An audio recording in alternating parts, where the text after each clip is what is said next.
বিসমিল্লাহির রহমানির রহিম। আমার নাম মোহাম্মদ আশরাফুল ইসলাম। আমি এই মাদ্রাসারই একজন স্টুডেন্ট।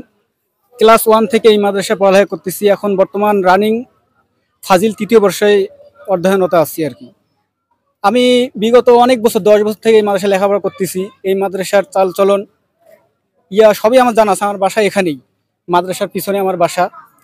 এখানকার সভাপতি মোহাম্মদ শামসুজ্জোহা সুজা, সহসভাপতি।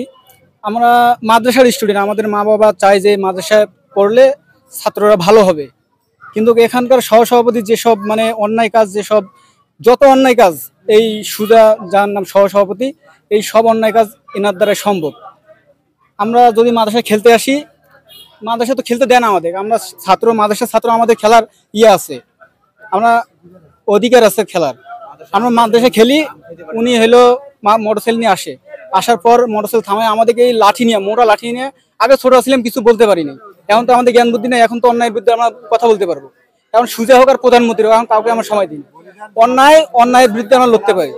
আমরা খেলতে পারি না, একটা মাঠ নাই ভালো, চারোদিক তালা মারা, মাঠে ঢুকলে লাঠি নিয়ে দাঁড়ানো শুরু করে। কেন এটা আমরা মাদ্রাসার ছাত্র, আমরা খেলতে পারবো না। মানববন্ধন বলার কারণে একটা ছোট ভাই আমাদের গাছে আম পাড়ছিল। ছোট আম বুঝেন, যদি আমাদের হুজুর মারতো যে বাবা ওটা পারা ঠিক হবে না, তাহলে আমরা মানিয়ে দিতাম। আপনি মাদ্রাসার সহসভাপতি, আমরা মাদ্রাসার সভাপতি, আপনি কেন ছোট আমার ভাইকে আঘাত করবেন? আপনি তো আঘাত করার কোনো নাই। যদি আমার হুজুর আঘাত করতে হলে আমি বুঝতাম যে আমার হুজুর আঘাত করছে, কিন্তু আপনি কেন সহসভাপতি হয়ে আপনি আঘাত করবেন? উনি ক্ষমতা অপব্যবহার দেখায়। এই মাদ্রাসার অনেক জায়গা জমি তার দখলে আছে।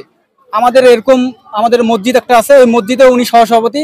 আমরা এই জুলাই আন্দোলনের পর থেকে আমরা ওই মসজিদ থেকে ওনাকে বিতাড়িত করছি, এই পর থেকে।